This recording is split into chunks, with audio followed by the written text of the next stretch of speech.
अस्सलाम वालेकुम। Faisalabad programme news night के साथ मैं हूं आपका मेज़बान मोहम्मद बिलाल डोगर। इस वक्त अगर बात करें ज़रूरी इजनास के ऊपर, पूरी दुनिया बड़ी संजीदगी से अमल पैरा है कि ज़रूरी इजनास की किल्लत को कैसे ख़त्म करना है। कोविड के बाद जो सबसे ज़्यादा तब्दीली हमने देखी वो माहौलियाती तब्दीलियाँ, जो कि पहले भी चली थी, लेकिन उसके बाद लोगों ने ज़्यादा गौर व फिक्र किया कि माहौलियाती तब्दीलियों के ऊपर जहाँ पूरी दुनिया एहतजाज करी है, वहीं हमारे वज़ीर-ए-आज़म पाकिस्तान मियां मोहम्मद शहबाज शरीफ को भी UN के अंदर वाइस प्रेसिडेंट जो है वो माहौलियाती तब्दीली का बना दिया गया। इसकी इंपॉर्टेंस इसलिए ज़्यादा है कि हमने सैलाब के अंदर देखा कि सिर्फ 1% माहौलियाती तब्दीली में हिस्सा डालने वाले मुल्क ने कैसे उसका नुकसान उठाया। हमने उसके ऊपर आवाज़ भी उठाई, हमारी हुकूमत ने उठाई, ये एक अच्छा इक़दाम था। लेकिन उसके आफ्टर शॉक्स जो हैं वो सारे के सारे ज़राअत के ऊपर पड़े हैं। ज़राअत मुकम्मल तौर पर तबाह हो रही है और इस वक्त हमारी आगे जो फसल हैं वो तैयार खड़ी हैं, लेकिन अभी तक ताहाल अगर हम गन्ने की ले लें तो उसकी अभी तक स्पोर्ट प्राइस अनाउंस नहीं की गई। खाद जो है वो कहीं 10,000 से भी ऊपर जो है DAP जा चुकी है। यूरिया की बात करें तो 3,000 के करीब से उसके ऊपर उसकी प्राइस जा रही है। तो ये इस वक्त नाकाबिले कबूल चीज़ें हैं जो कि इस वक्त हमारी ज़राअत को तबाह करी हैं। और हम वो मुल्क हैं जो खुद कफ़ील थे, लेकिन आज हम दालें देखें, चना देखें और बेशतर खाने वाली अशिया बाहर से इंपोर्ट करने पर मजबूर हो चुके हैं। और वो रुई जो हम खुद पैदा करते थे, लोगों को एक्सपोर्ट करते, दुनिया के बड़े एक्सपोर्टर थे, लेकिन आज हम मेन इंपोर्टर्स के अंदर आ चुके हैं। हमारे साथ रेहान हक साहब मौजूद हैं, किसानों के तंजीम के बहुत सरकर्दा रहनुमा भी हैं, उनकी आवाज़ हमेशा से उठाते हैं। रेहान साहब तो इसके हवाले से बात कर लेते हैं। बहुत शुक्रिया आपका मियाँ साहब। कैसे देख रहे हैं मसाइल? अगर देखें तो हर सतह के ऊपर है, लेकिन सियासी अदम इस्तेकाम ज़राअत के ऊपर बहुत ज़्यादा धचका दे रही है। हम हमेशा बात करते हैं बड़े बड़े ज़राई लोग जो हैं वो असम्बलियों तक पहुँचे हुए हैं। मतलब आपका भी एक ज़राअत से मुंसलिक कारोबार भी है, आप इससे कमाते भी हैं, अपना अच्छा कारोबार भी करते हैं, लेकिन आप हमेशा से इसकी पॉजिटिव आवाज़ उठाते हैं। गवर्नमेंट ने वादा भी किया था कि 12 रबीउल अव्वल के बाद कुछ आपको इंसेंटिव्स जो हैं वो दे दिए जाएंगे, लेकिन अभी तक देखें तो किसान पिसता हुआ दिखाई दे रहा है। जी, बिस्मिल्लाहिर्रहमानिर्रहीम। डोगर साहब, एक्चुअली बात ये है कि हमारी ये सारे पॉलिसी मैटर्स होते हैं जो हुकूमतें बैठ के किसानों के साथ, उन किसानों के रहनुमाओं के साथ मिल बैठ के ये सारे मसलों का हल ढूंढती है।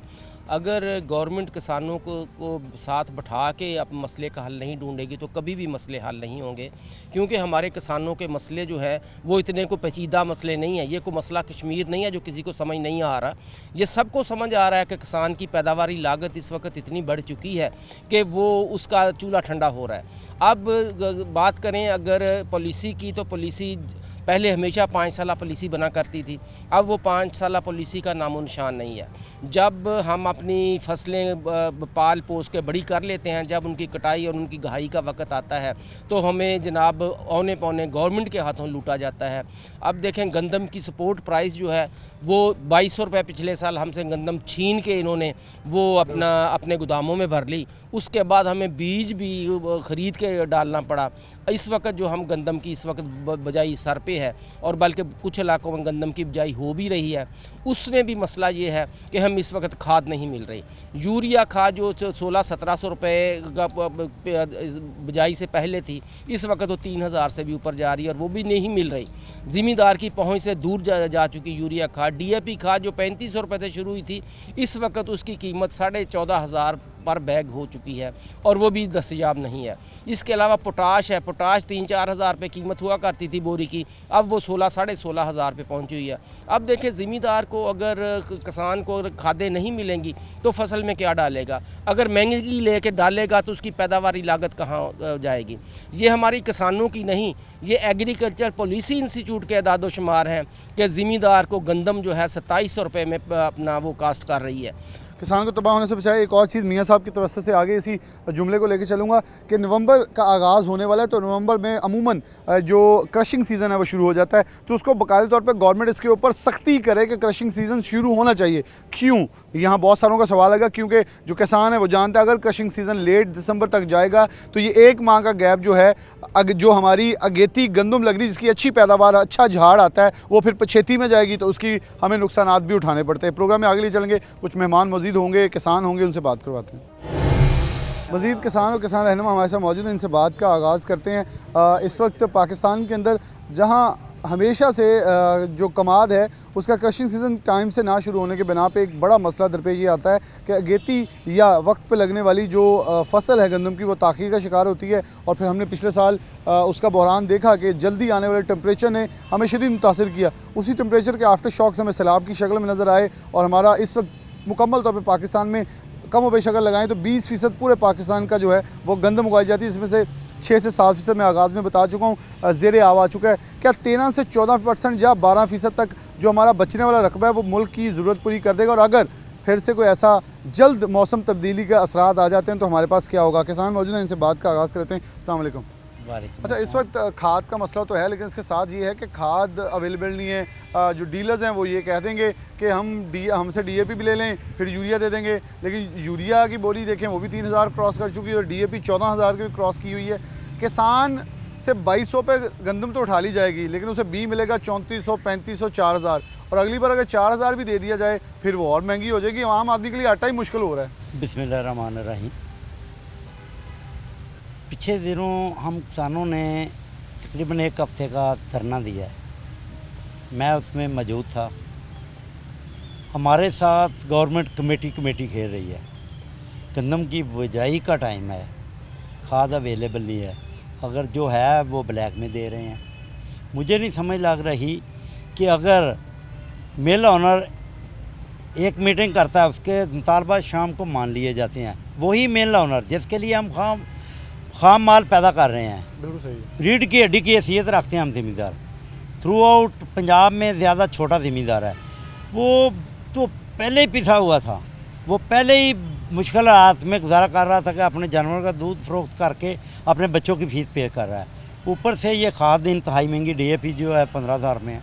DAP की असल कीमत 1800 से 2000 है, 2200 अब नई कीमत आई है, लेकिन वो 2800 में मिल रही है, 3000 में मिल रही है। मुझे नहीं समझ लग रही कि ये गवर्नमेंट भांग पी के सोई हुई है। वफाक भी ऐसे ही काम कर रहा है, भाई भी ऐसे। इक़्तिदार में बैठे जितने भी लोग हैं सिर्फ कुर्सी का खेल खेल रहे हैं, ना मज़दूर का सोच रहे हैं ना किसान का सोच रहे हैं। जब तक मेरा किसान मजबूत नहीं होगा, मेरा बेटा, मेरा दादा ज़मींदार था, वो काश्तकारी करता है, मेरा वाद काश्तकार करता है, मैं काश्तकार करता हूँ, लेकिन मेरा बेटा काश्तकार करने के तैयार नहीं है। वो इसलिए तैयार नहीं है कि उसको बचता ही कुछ नहीं है। अच्छा, ब्लैक में खादें महंगी मिल रही हैं, बीज महंगा मिल रहा है, डीजल महंगा मिल रहा है, वो क्या करेगा? वो मज़दूर वो कहता है कि मैं मजदूरी कर लूँगा मिल में जाके, लेकिन वो क्यों जाए? अगर सब लोगों के बच्चे उधर का रुख करेंगे तो ये ज़िम्मेदार कौन करेगा? ये इंतहाई मुश्किल हालात हो रहे हैं। मेरी गवर्नमेंट से इल्तिजा है कि पहले तो खादों पे सब्सिडी दे और वो अवेलेबल हो, नंबर 1। नंबर 2, बीज पे सब्सिडी दे, वो अवेलेबल हो। नंबर 3, जो डीज़ल है वो किसान के लिए सस्ता होना चाहिए। इसके साथ साथ ना सिर्फ डीज़ल सस्ता हो, बल्कि जो हमारा टरपैन चलती है, ट्यूबवेल जिससे बिजली से चलता है, वो जो भी टैक्स लगाए हुए हैं, फ्यूल एडजस्टमेंट है, कोई पता नहीं कौन कौन से सेल टैक्स है, यार वो क्या सेल कर रहे हैं, वो टैक्स माफ़ होने चाहिए, उसका यूनिट सस्ता होना चाहिए। मैं फॉर एग्ज़ाम्पल पेश कर सकता हूँ, मशरक़ी पंजाब में इंडिया ने वहाँ फ्री कास्ट दी हुई है बिजली की ज़मींदार को, लेकिन यहाँ ये रोज़ बरोज़ काम बढ़ता जा रहा है। और दूसरी जो हमारे साथ नाइंसाफ़ी होती है, सिंध में और रेट होता है, यहाँ और रेट होता है। गन्ने को ले लें, गन्ने का भी ऐसे ही चल रहा है, वहाँ क्रशिंग सीज़न और है, यहाँ और है, और वहाँ रेट कोई 50 रुपये ज़्यादा फी मन होगा, यहाँ कम होगा। मेरी गवर्नमेंट से इल्तिजा है कि जल्द अज जल्द गन्ने की क्रशिंग का सीज़न शुरू करे। दूसरे नंबर पे गंदम की बजाई, पहले फ्लड की वजह से तो हमारा जो जनूबी पंजाब है वो ज़ेरे आब आया हुआ है, वहाँ तो गंदम काश्त नहीं होगी। अगर यहाँ हम ज़मींदार ऐसा कर रहे हैं कि अपने लिए तो गंदम पैदा कर रहे हैं, अपने घर के लिए जो वाफर जिसमें गंदम पे ज़्यादा कास्ट आती है, हम वो जो फालतू रकबा है उसमें सरसों काश्त करेंगे। क्यों करेंगे? कि उसकी कास्ट कम आती है, उस पर ख़र्चा कम आता है और प्रॉफिट ज़्यादा मिलता है। मैं किसान और मौजूद हैं। अस्सलाम वालेकुम।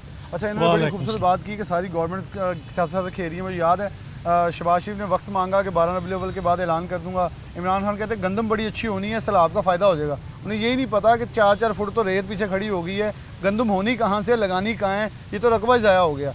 क्या लग रहा है कि ऊपर से क्रशिंग सीज़न ही अभी तक शुरू हुआ, और यहाँ अगर देखें तो हम बेलने और गन्ना काट के चारे के लिए जो दीगर चीज़ों के लिए इस्तेमाल होना शुरू हो गया है। कमाद की फसल तैयार खड़ी है, अगर ये जल्द ना इसका क्रशिंग सीजन शुरू हुआ तो गंदम के ऊपर क्या असरात होंगे? ਗੰਦਮ ਤੇ ਤਾਂ ਜਿਹੜੇ ਅਸਰਾਤ ਹੋਣੇ ਹੀ ਆ।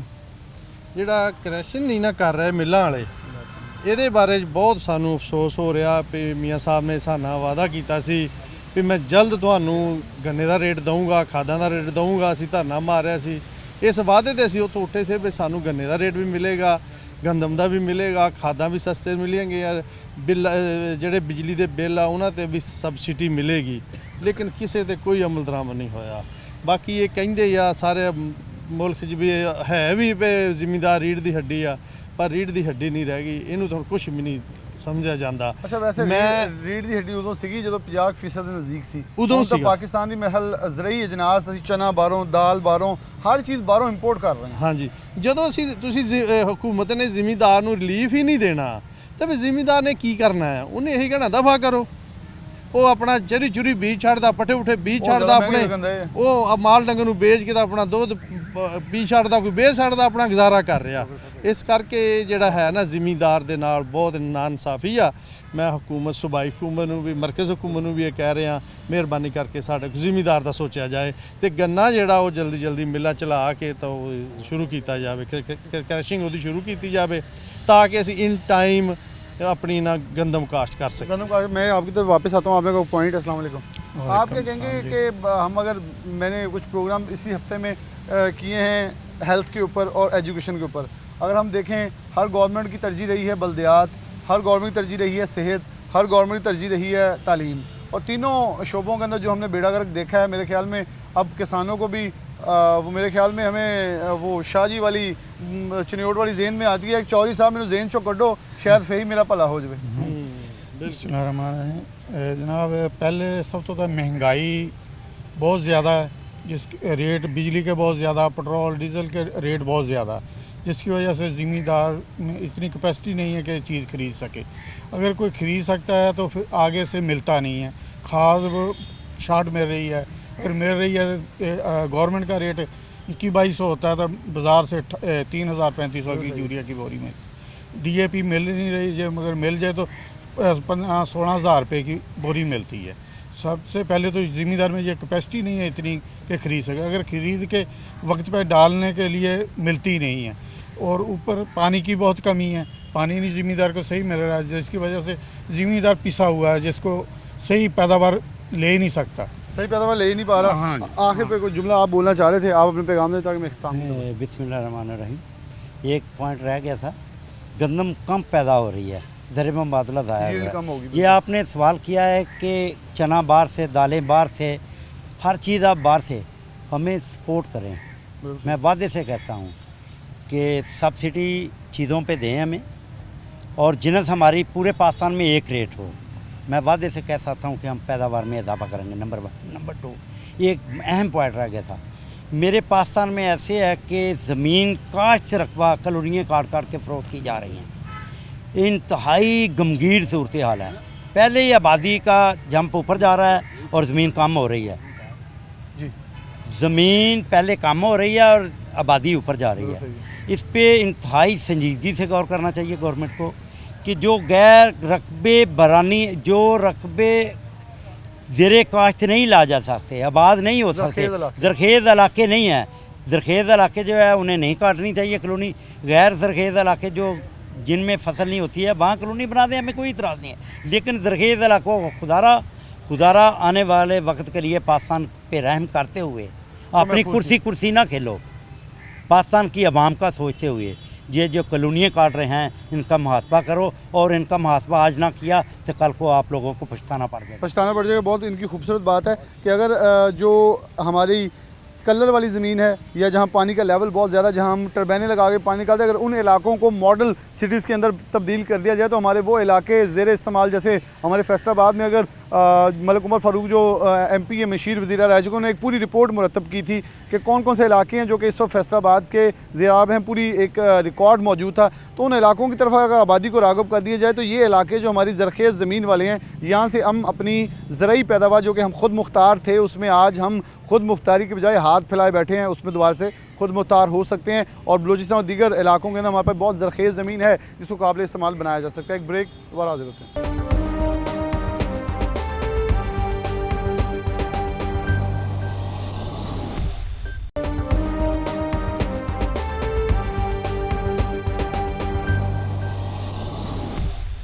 बिल्कुल ही बिलाल, जैसा कि अब गंदम की काश्त का सीज़न जो है वो शुरू हो गया है और तकरीबन देहातों में जो है वो गंदम अब काश्त की जा रही है, तो इस हवाले से किसान हज़रात जो है वो परेशान है कि उनको खाद की जो है वो शॉर्टेज नज़र आ रही है, खाद उनको अवेलेबल नहीं है, जिसकी वजह से ये ख़दशा है कि गंदम की पैदावार जो है वो मुतासर हो सकती है। उस तरह से जो है वो पैदावार नहीं होगी, जो उनको आमदन होती है वो नहीं होती, क्योंकि गंदम की खाद की जो है वो शॉर्टेज है और खाद जो है नहीं मिल रही। तो इसी वाले से किसान मौजूद हैं, उनसे जानते हैं क्या मुश्किलात उनको पेश आ रही हैं। बताइएगा, खाद की शॉर्टेज है, किस तरह से गंदम काश्त करेंगे और कैसे ज़रूरियात को पूरी करेंगे? अस्सलामुअलैकुम सर, अगर महकमा एग्रीकल्चर वाले जो कह रहे हैं कि इतनी पैदावार होनी चाहिए, इतनी होनी चाहिए, जो आज से 3 साल से यूरिया का क्राइसिस में है, अगर इसी तरह ये क्राइसिस में रही तो ज़िमींदार तो बेचारा परेशान है, कहाँ से यूरिया लेगा। अगर वो लेगा तो ब्लैक में लेगा, जो कि हर इंसान या हर ज़िमींदार के बस की बात नहीं है। मैं खुद आज तक मैंने मक्की काश्त किया तो मैंने ब्लैक में 2500-2600 की फ़ी बोरी लेके मैंने 5 एकड़ मक्की पाली है। और आज से आगे मरहला गंदम का है।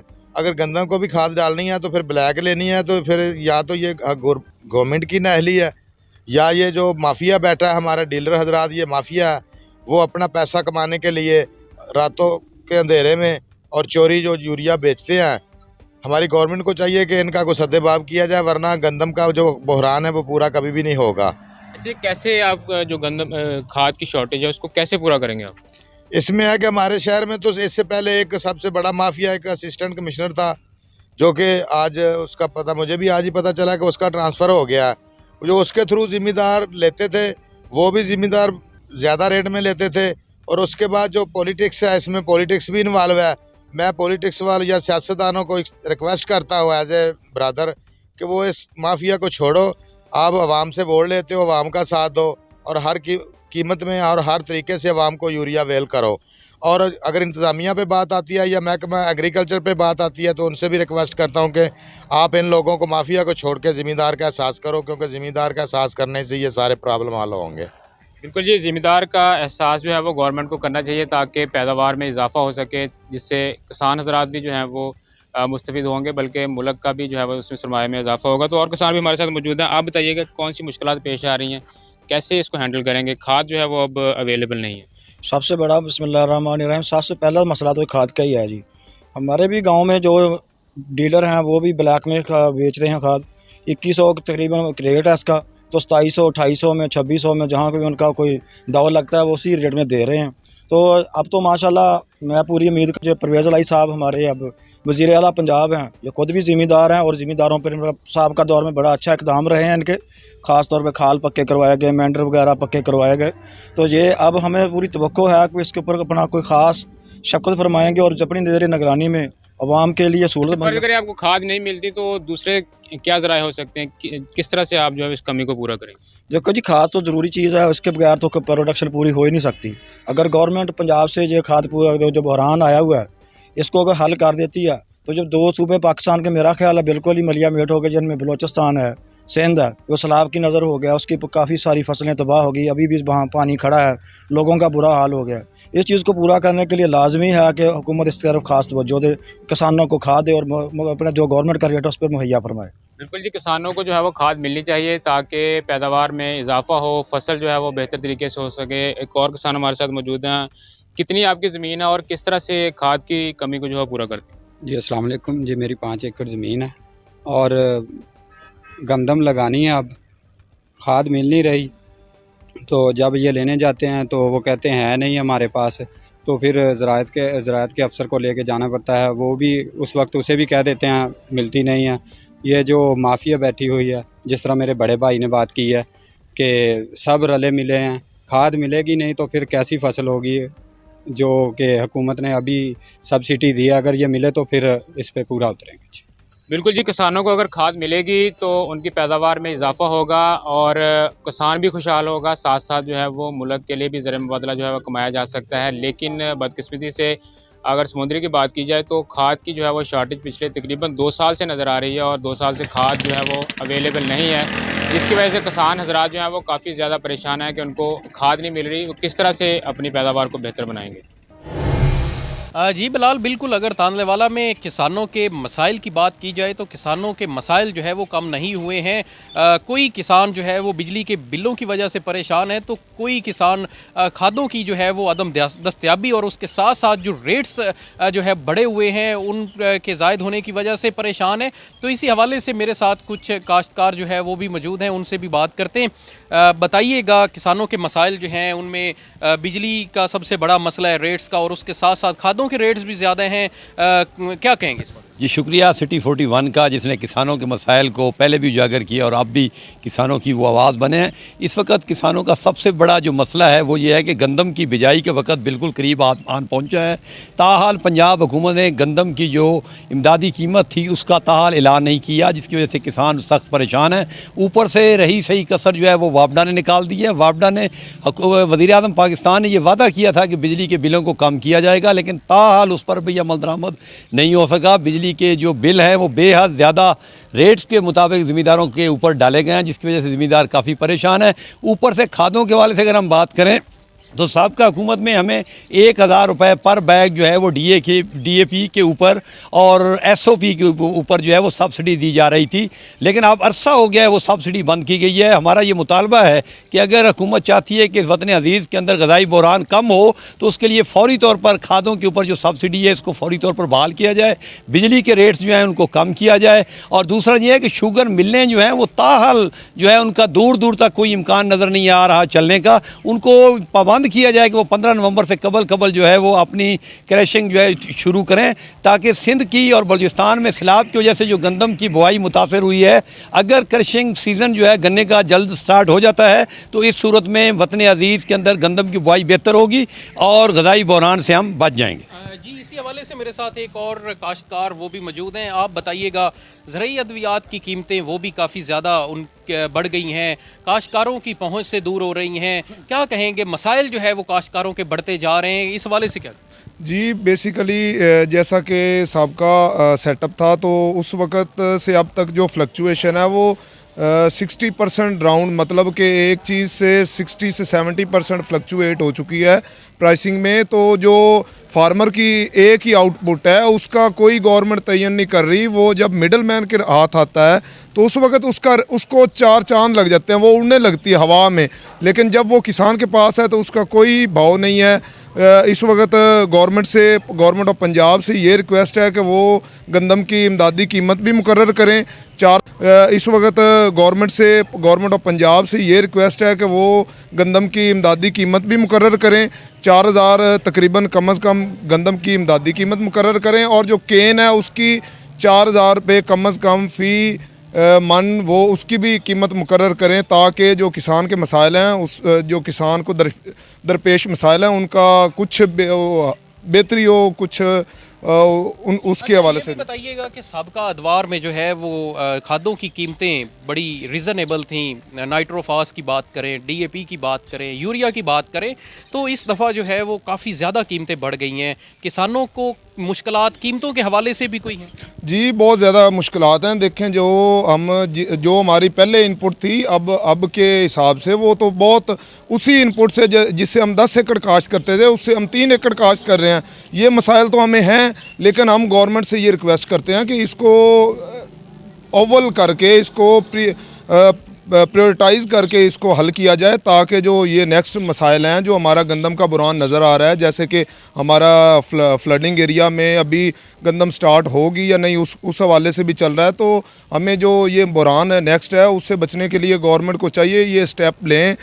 DAP के रेट्स जो हैं उस पर सब्सिडी दें। पहले जो सब्सिडी थी वो भी अब ख़त्म हो चुकी है, तो उसके अलावा जो यूरिया है उसकी तो इधर बहरहाल तांदलावाला में बेहतरी हुई है, लेकिन उसको भी मज़ीद जो है उसको फार्मर तक रसाई जल्दी होनी चाहिए। ये भी बताइएगा कि क्या समझते हैं कि जो काश्तकार जो अपनी फसल की बिजाई करता है उसको उसके अखराजात एक्सपेंडिचर्स आते हैं, जिसमें अद्वियात है, बीज है और उसके साथ साथ खादों के जो है अखराजात हैं, तो क्या समझते हैं कि जब फसल पक जाती है तो उसको कोई फ़ायदा जो है वो काश्तकार को मिल रहा है, उसको बचत? जी देखिए ना, अभी जो रेट अनाउंस होता है ना, वो जब हमारी फसल पक कर तैयार होती है, जब हमने आउट करनी होती है, उस वक्त उसको अचानक 1500 2000 रुपये उससे कम हो जाता है। जैसे कि अभी राइस सीज़न था तो फार्मर ने 2800 3000 तक बेची है। अभी 1509 जो किसान बासमती है उसका 4000 तक रेट चला गया। जब वो मिडल मैन के पास जा रही है तो उसका रेट बढ़ रहा है। यही हमारी गवर्नमेंट से मुतालबा है कि वो इस चीज़ का तयन करें कि ये जो प्रॉफिट, ये जो लोग बैठे, ये जो दरमियान में बैठे लोग कमा रहे हैं, ये किसान का हक है, ये किसान को दिया जाए, ये किसान का हक है बेसिकली। जो है वो काश्तकारों का ये कहना है कि मिडल मैन जो हैं वो काश्तकारों के लिए जो है वो मसाइल बना रहे हैं, और उसके साथ साथ खादों की कीमतों के हवाले से भी जो है गुफ्तगू आपने सुनी।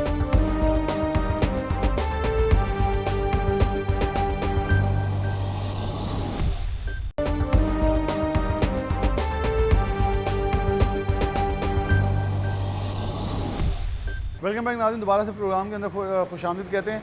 गंदम बुआई का सीज़न आने वाला है, तो उससे पहले और फिर आगे बहुत सारी और दीगर फसलें भी हैं जो मौसमियाती या लोग अपने लिए लगाते हैं। लेकिन इस वक्त मरकज़ी मौजू हमारा होगा किसान के ऊपर। जब बात करें तो खाद, क्योंकि इस वक्त खाद डीलर एसोसिएशन हमारे साथ मौजूद है, उनसे सदर मौजूद है, उनसे बात का आगाज़ है। कमर साहब बहुत शुक्रिया वक्त देने के लिए। इस वक्त खाद का सिनेरियो क्या है? मतलब यही 2000 वाली खाद जब लास्ट इंटरव्यू किया 3000 से ऊपर जा चुकी है, DAP 10,000 से भी कहीं ऊपर 14,000 को टच कर रही है। वजूहात क्या हैं? हम क्यों कैटर कर नहीं पा रहे? मुझे अभी भी याद है आपके लफ्ज़ 2 से ढाई माह पहले आपने कहा था ये अभी संगीन होना है जब गंदम की बुआई आ गई, और वही दिन आ गए हैं और ये संगीन हो चुका है। जी बिस्मिल्लाहिर्रहमानिर्रहीम। असल वजह कंपनियों की तरफ से आ रही है। कंपनियां जो हैं माल जो डीलर की डिमांड है उसके मुताबिक नहीं दे रही डीलर को। दूसरी वजह ये है जो स्मगलिंग का मसला है, हमारा स्मगल हो रहा है माल ज़्यादा, वो बाहर जा रहा है। तो जो बाहर से हम मंगवाते हैं वो थोड़ा क्वांटिटी में मंगवाते हैं। हमारी जो कमी है मुल्क में तकरीबन 7-8 लाख टन की है पैदावार में, जो यूरिया चाहिए हमें किसान के लिए। तकरीबन जो फैक्ट्रियाँ हमारी जो प्रोडक्शन है इनकी तकरीबन 15-16 लाख टन बनती है। जो डिमांड है हमारी ज़िम्मेदार के मुताबिक या महकमे के जो एग्रीकल्चर है वो तकरीबन 22,000 टन बनती है। इस वजह जो गैप है वो तकरीबन 8 लाख टन का है। अगर दूसरा ज़िम्मेदार भी जो है वो भी हमारा जो है वो हर सूरत कहता है मैं जो सस्ती खाद है वो इस्तेमाल करूं, उसके मुतबादल अगर यूरिया ना भी डालें, NP डाल लें, सल्फेट है, कैन है, वो डाल लें तो फसल अच्छी हो सकती है। लेकिन कमर साहब ये आपकी बात बड़ी टेक्निकल है कि अफादियत या उसके न्यूट्रिएंट्स, मतलब हम फॉर एग्जांपल किसी मेडिकल स्टोर पे जाते हैं तो उन्हें कहते हैं खांसी वाला सिरप दे दें, वो कहता है ये सर मौजूद नहीं है, आप कहते चले इसके मुतबादल को दे दो, ऐसे सर दर्द की गोली है कोई और मेडिसिन। लेकिन यहाँ डॉक्टर्स मौजूद नहीं है ना उन्हें बताने वाले। यहाँ डिपार्टमेंट्स, गवर्नमेंट के डिपार्टमेंट्स को चाहिए कि किसान को अपडेट करे कि इस खाद के अंदर भी उतनी अफादियत आप ये डाल। डिपार्टमेंट जो है वो तो बहुत कोशिश कर रहा है, महकमे वाले बहुत ज़्यादा करते हैं। अगर आप DAP डालेंगे ना उसमें नाइट्रोजन भी है और फास्फेट भी है। DAP वो कीमत इतनी हो गई है DAP की वो पहुंच से बाहर है ज़िम्मेदार के। वजह ये है वो डाल नहीं सकता। अगर कीमतें, हाँ DAP अगर कीमतें कम हो जाए तो यूरिया का भी बहरान हल हो जाएगा, DAP भी अवेलेबल हो जाएगी और प्रोडक्शन ज़िम्मेदार को जो है ना पैदावार में इजाफा हो जाएगा जब वो DAP इस्तेमाल करेगा। DAP इस्तेमाल नहीं कर सकता, वो कहता है कीमत इतनी है मेरी पहुंच से बाहर है। लेकिन आप क्या समझते हैं कि एक तरफ जब सख्तियाँ आती हैं, जैसे खाद कम हुई, सरकारी इदारे सिर्फ ये कहते हैं छापे मारना शुरू करते हैं खाद डीलरों पे, ये स्टॉक करके बैठे। आपके ख्याल में इस ऐसे कामों से सस्ता होगा या कोई ठोस इकदाम होने? नहीं, ज़्यादा मजीद बहरान बढ़ता है। अगर ये करते हैं तो डीलर जो है वो भी अपना माल मंगवाना बंद कर देता है, क्यों मैं इतनी प्रॉब्लम में बनूं। दूसरा ये है कंपनियां जो है वो भी आपको पता है वो DAP के बगैर यूरिया नहीं देती हमें। जो DAP है 14,014 रुपये रेट है उसका, मार्केट में रेट है उसका 11,500 रुपया, तकरीबन 2,500-3,000 रुपया डीलर कम करके फ़रोख्त कर रहा है DAP। जो DAP फ़रोख्त कम करता है उसके एवज हमें यूरिया देते हैं। जो यूरिया का खुद ब खुद वो क्योंकि प्राइस बढ़ेगी उसकी जब हम DAP में कम करना है रेट, इस वजह से जब बहरान पैदा होता है ये यूरिया का रेट अप हो जाता है, DAP कम व्यक्ति है। आने वाले दिनों में लग रहा है कुछ बेहतरी होगी या मजीद? अगर गवर्नमेंट ने बाहर से मंगवा लिया 1 लाख टन तकरीबन मंगवाया माल, अगर और मंगवा लिया तो इंशाल्लाह कोशिश है गवर्नमेंट की, अगर सही हो जाए हालात, अगर 2-3 लाख टन आ जाए ना माल, बहरान ख़त्म हो सकता है। अगर ना मंगवाया तो फिर बहरान मजीद बढ़ेगा। अच्छा आसिफ भाई, ये भी बता दें कि आपने बिल्कुल सही आइडेंटिफाई किया, हमारे पास कमोबेश 20% एरिया है पूरे पाकिस्तान का जहाँ गंदम लगती है, उसमें से 5-6% हम सैलाब के अंदर इस वक्त ज़ाया कर बैठे हैं अपना। जो बाकी 12 से 14% भी लगा लें, क्या वो वज़न उठा लेगा? ऊपर से अगर खाद की कमी ऐसे ही बरकरार रही तो क्या पैदावार उतनी होगी? और मेरे ख्याल में हमसे पहले भी इंटरव्यू दे रहे थे किसान, वो कह रहे हैं पैसे लेके लोग जेब में फिरेंगे, आटा नहीं मिलेगा। ये बात बिल्कुल सच्ची और हकीकत लग रही है। अल्लाह ताला ना करे कि कोई ऐसा वक्त आए, लेकिन जिस तरह के हालात बनते जा रहे हैं, जो पोजीशन बनती जा रही है, ये ग़िज़ाई किल्लत वाले मामला, अल्लाह ताला माफ़ करे, पाकिस्तान में ये हालात बनने को तैयार हैं। जिस तरह सैलाब ने बहुत ज़्यादा एरिया कवर कर लिया है। दूसरे नंबर पे सबसे बड़ा जो हमें प्रॉब्लम आया है वो है जो इस दफ़ा मस्टर्ड या दूसरी जो चीज़ें लगी हैं, क्योंकि उसके ऊपर ख़र्चा बहुत ज़्यादा कम है। फार्मर की चॉइस होती है कि यार जिस पे कम खर्चा आ रहा है और जिसमें पैसे ज़्यादा बच रहे हों वो काम वो करें। इस वजह से भी हमें ये प्रॉब्लम, इस दफ़ा सबसे बड़ा जो एकड़ है ना गंदम की, वो फैसलाबाद रीजन है पूरी। यहाँ पे 20 से 22 लाख एकड़ जो तकरीबन गंदम का लगता है, जो एज़ पर रिकॉर्ड जो यूब सर्च के रिकॉर्ड हैं या एग्रीकल्चर यूनिवर्सिटी के रिकॉर्ड हैं। लेकिन इस दफ़ा जो गंदम लग रही है वो मेरा ख्याल है कि मैक्सिमम कह रहे हैं कि 10 से 12 लाख एकड़ से ज़्यादा नहीं लगेगी। ये 10 लाख एकड़ का तकरीबन गैप सिर्फ फैसलाबाद रीजन में मिलेगा, और बाकी रीजन्स में भी हमें यही प्रॉब्लम है, सिंध में भी यही प्रॉब्लम है, बाकी जगहों में भी यही प्रॉब्लम है। तो ये जो जिस तरह के हालात बनते जा रहे हैं, और सबसे बड़ी बात है कि हमारा जो फार्मर है वो फॉस्फेट बिल्कुल यूज़ नहीं करता। ये तो हमारे बड़ों का भी है, ये कहावत है कि अगर एवरेज लेनी है तो फॉस्फेट डालेंगे, अगर आपने उसमें तूड़ी लेनी है, भूसा लेना है, तो वो फिर नाइट्रोजन डाली जाए, जितनी मर्जी डाले जाए, वो कद बढ़ाता जाएगा, लेकिन एवरेज आउट नहीं होगी आपके पास। ये इनकी बात बिल्कुल सही है, कद बढ़ाया। हम ये नहीं कहते सिट्टा कितना प्यारा है और दाना कितना अच्छा है, हम कहते देखें जी मेरी गंदम का कद बड़ा अच्छा निकला। वालेकुम सलाम। आप कैसे देख रहे हैं? आप नौजवान हैं, इस फील्ड में आए हैं, लेकिन जिद्दत अभी भी हम देखें, हमारे पास अच्छी यूनिवर्सिटीज़ हैं, लोग यहाँ बाहर से पढ़ने आते हैं, लेकिन हम उसकी तरफ नहीं बढ़े, हम बढ़ोतरी की तरफ नहीं जा रहे। हम देखें हमारी पैदावार कहाँ थी, हम उसके डिक्रीज़ ही आ रहे हैं दिन ब दिन। कैसे किरदार अदा किया जाए? गवर्नमेंट को पॉलिसी कैसी होनी चाहिए? मेरे ख्याल में पहले तो गवर्नमेंट जो सी अवेयरनेस नहीं कर रही अपनी जो फार्मर्स को, इनको टेक्निकल जोन से हैं इदारे बनाने चाहिए जो आवाम तक रसाई दे सकें, नॉलेज दे सकें कि आप इन चीज़ों इन खादों के थ्रू आप अपनी पैदावार बढ़ा सकते हैं। इसके अलावा जो मेन फैक्टर आ रहा है शॉर्टेज का, कि हमारी आबादी जोन सी है देख लें बढ़ रही है, और जिसकी वजह से हमारा लैंड जोन सा श्रिंक कर रहा है। तो अब फार्मर चाहता है कि ज़्यादा से ज़्यादा जोन सा है ना पैदावार हासिल कर सके छोटे से लैंड के ऊपर। तो फर्टिलाइज़र की जो मार्केट है वो आप देख सकते हैं कैसे इंक्रीज़ कर रही है। तो इंक्रीज़ तो कर रही है डिमांड हमारी, लेकिन सप्लाई जो पीछे से आ रही है वो बिल्कुल ज़ीरो के बराबर है। तो सप्लाई और डिमांड जो सी मीट नहीं कर रही, जिसकी वजह से शॉर्टेज पैदा हो रही है। शॉर्टेज पैदा हो रही है। ऐसे ये डिमांड सप्लाई एक बहुत बड़ा मसला है पूरी दुनिया, सिर्फ यही नहीं, पूरी दुनिया के अंदर डिमांड सप्लाई का ऐसा कानून है कि जहाँ डिमांड होती है सप्लाई होती है, डिमांड कम हो तो कीमतें नीचे आ जाती हैं। यहाँ इस वक्त डिमांड ज़्यादा होनी है और अभी से कीमतें ऊपर हैं, लेकिन डिमांड बढ़ेगी। डीलर्स कह रहे हैं कि हमारे पास तो एक ऑर्डर गवर्नमेंट मंगवाएगी, हमने ला के बेचने हैं, लेकिन यहाँ आगे हमें जब यूरिया लेनी पड़ती है, साथ DAP उठानी पड़ती है, DAP में नुकसान उठाते हैं तो यूरिया डालते हैं।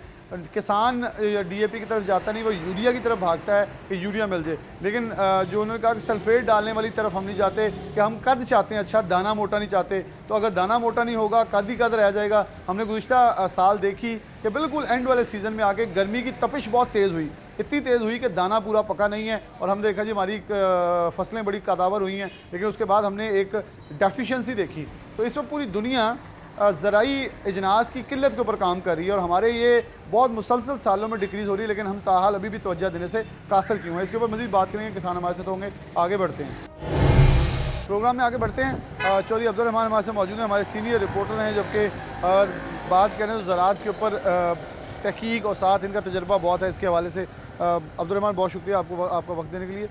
इस वक्त हमारी ज़राई इजनास की किल्लत बड़ी शिद्दत इख्तियार करती जा रही है, और ये पिछले सालों से हो रहा है, लेकिन रहती कसर जो है, पहले धूप ने, शदीद तपिश ने, टेम्परेचर 15 दिन पहले आया, हमने अपनी गंदम की फसल तबाह होते देखी। उसके बाद हमारी कपास के ऊपर कीड़ा बहुत है। अगर अब देखें तो गन्ने का क्रशिंग सीज़न टाइम पे कभी आज तक नहीं शुरू हुआ। और चौथा मसला, अब गंदम की बुवाई आ रही है तो खाद अवेलेबल नहीं है, और खाद इतनी महंगी है कि डीलर कहते हैं कि खाद के साथ, वो कहते हैं यूरिया के साथ आप DAP भी उठाएं। DAP देखें तो किसान ले नहीं सकता 14,000 तक, वो सस्ती बेचते हैं तो यूरिया नहीं मिलती। मतलब बड़ी अजीब सिचुएशन क्रिएट हो चुकी है, और हमारा 20% जहाँ गंदम काश्त होती है उसमें से 5 से 7% रकबा हमारा सैलाब में बह चुका है। क्या देख रहे हैं आने वाले दिनों में, और कितनी मेरे ख्याल में पॉलिसी मेकिंग की अशद ज़रूरत है? Thank you Bilal. देखें, अभी सनतकारों ने हड़ताल की एक दिन की, तो उनके बिजली का यूनिट कितना नीचे आ गया। फार्मर्स ने इस्लामाबाद में एहतजाज किया तो कोई फ़र्क नहीं पड़ा। इससे अंदाज़ा करें कि सनतकारों की सुनने के लिए पूरी गवर्नमेंट लेटी हुई है, जबकि जो ज़राअत वालों की सुनने के लिए कोई भी तैयार नहीं है। फार्मर्स की बात पर कोई तवज्जो मरकूज़ करने के लिए तैयार नहीं है, और उसका नतीजा आप देखते हैं कि एक तो यहाँ पर जो महंगाई है वो बढ़ती ही चली जा रही है, जो पैदावारी लागत है बढ़ती ही चली जा रही है। दूसरी जानब हम देखते हैं कि यहाँ पर जो खाद है, बुनियादी चीज़ है, जब भी उसकी ज़रूरत होती है तो उसकी कीमत बढ़ जाती है। देखें, जो 2250 रुपये कीमत है सरकार की, और ये कहीं से नहीं मिल रही। मैं पूरे दावे से कहता हूँ, आप किसी भी डीलर के पास चले जाएँ, वो 250 से 3000 के दरमियान दे रहा है, और ये बस सुनाई ये करता है कि यहाँ पर 3000 से भी ऊपर तजावज़ कर गई है। एग्जैक्टली, और मिल भी ब्लैक में रही है। और फिर ये कहते हैं कि अगर सरकारी रेट चाहिए तो साथ में डीएपी लेके जाएं। अब एक फार्मर को डीएपी अगर चाहिए नहीं है, वो 15,000 रुपया क्यों बाउंड करे? उसके पास तो इतनी पहले से इन्वेस्टमेंट मौजूद नहीं है। इसका क्या नतीजा निकलेगा कि बर वक्त यहाँ पर यूरिया नहीं मिलेगी, और इसका सबसे ज़्यादा जो ज़िम्मेदारी है वो पंजाब हुकूमत पर है, वो डिप्टी कमिश्नर्स पर है, ज़िला इंतज़ामिया पर है, प्राइस कंट्रोल मजिस्ट्रेट पर है कि वो कीमतों का तयन नहीं कर पा रहे। देखें, फार्मर जब 2200 रुपये गंदम बेच सकता है, इनको घरों में छापे पड़ते हैं, तो डीलर्स के क्यों नहीं छापे पड़ सकते? खाद कंपनीज़ को क्यों पाबंद नहीं किया जाता कि वो खाद जो है वो मुल्क की ज़रूरत की पूरी करें, या बर वक्त दरामद क्यों नहीं की जाती? ना, कई चीज़ें सामने आ जाती हैं। जब भी गरीब को दबाने वाली बात हो, ये हुकूमत, ज़िला इंतज़ामिया सारे मिल जाते हैं, व्यापारी, आड़ती, और जब गरीब के हकूक़ की बात हो तो फिर कोई भी जो है वो सुनवाई नहीं करता। तो ये एक बड़ा मसला बन चुका है। इसका नुकसान क्या होगा? पैदावारी लागत बढ़ेगी, या अगर खाद कम इस्तेमाल होगी तो फिर उसकी जो है वो पैदावार गंदम की कम हो जाएगी। देखिए, 50 मन से कम जो एकड़ की पैदावार लेता है ना, वो तो वैसे नुकसान में जा रहा है। इसके अंदर एक चीज़ ऐड कर लें सिर्फ, कि यूरिया के मुतबादिल बहुत सारी चीज़ें मौजूद हैं। जैसे हम दवाई लेने जाते हैं तो हमें मुतबादिल अद्वियात मिल जाती हैं। क्या हमारे किसान को अपडेट नहीं किया जा रहा, उसे बताया नहीं जा रहा कि इसके ऊपर एक महदूद होकर रह गए कि यूरिया डालेंगे तो ही आएगी? पहले मुख्तलिफ खादें जो कि हम खुद इंसानी हाथों से बनी हुई, जैसे गोबर और मुख्तलिफ चीज़ों से बनी थी, बिलाल, लेकिन अब वो मुतबादिल, मैं सिर्फ क्वेश्चन सुन लें कि इसके अंदर मुतबादिल ऑप्शन मौजूद हैं, क्या उन ऑप्शन के ऊपर क्यों गौर नहीं? जहाँ फॉर एग्जाम्पल एक चीज़ हम देते हैं, उसकी न्यूट्रिएंट्स उतनी होती हैं, लेकिन उसका नाम सिर्फ बिखरा होता है, हम वो तो जाना ही नहीं चाह रहे। फिलहाल एक तो गोबर इतना अवेलेबल नहीं है, दूसरी बात ये है कि यहाँ पर जो मुतबादल है वो महंगी मिलती है। सोना यूरिया सबसे सस्ती मिलती है ना, जो फार्मर्स के लिए अवेलेबिलिटी है इसकी, उसके मुतबादल जब जाएंगे, फार्मूला लगाएंगे फास्फोरस के हवाले से, तो वो खासा महंगा पड़ेगा। जैसे आप मतलब अभी देख लें, डिस्प्रिन या पैरासीटामोल अगर नायाब हुई हैं तो उनके जो मुतबादल है वो महंगी बिकी हैं, चाहे वो क्वालिटी में कम ही सही।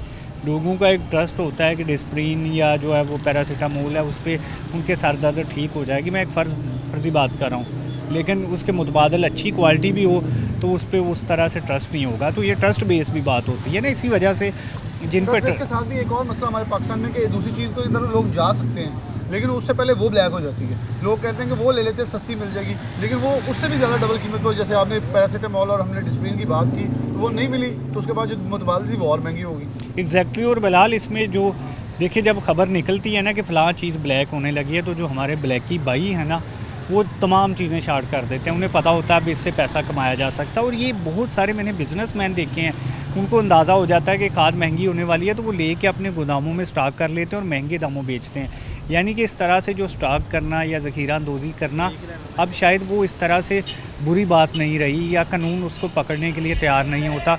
कभी कभार को सुनते हैं कि किसी ने छापा मारा DCAC ने और 10 बोरियां जो है बरामद करके सरकारी रेट पर बेचनी, तो ये तो हज़ारों बोरियां ज़रूरत है। देखिए, फैसलाबाद में और रजिस्टर्ड फार्मर तकरीबन 4 लाख के करीब मौजूद है। तो ये समझ लें कि 4 लाख फार्मर है, उसकी ज़मीन अगर 5-5 एकड़ भी हो तो ये 20 लाख बोरियां चाहिए। तो ये सरकार को पूरी करनी चाहिए।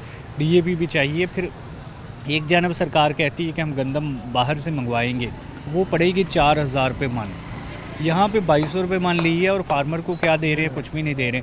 उसको खाद भी बर वक्त नहीं दे रहे। देखिए, 2000 का जो फ़र्क है, अगर यही फार्मर को सब्सिडी दे दी जाए, या फार्मर से महंगे दामों गंदम ले ली जाए, या खाद उसको बर वक्त मुहैया कर दी जाए, पेट्रोलियम मसनूआत या ट्यूबवेल पे उसको सस्ती चीज़ें दी जाए, तो ये फार्मर जो है वो हमारा सरप्लस गंदम उगा लेगा। सरप्लस गंदम उगा लेगा। अब्दुर्रहमान, बहुत शुक्रिया जो बताया अब्दुर्रहमान ने। इसी पॉइंट को लेकर अगर थोड़ा सा आगे हम बढ़ते हैं तो इसके अंदर बड़ी क्लियर कट चीज़ें मौजूद हैं कि हमें अपना तदारक करना चाहिए।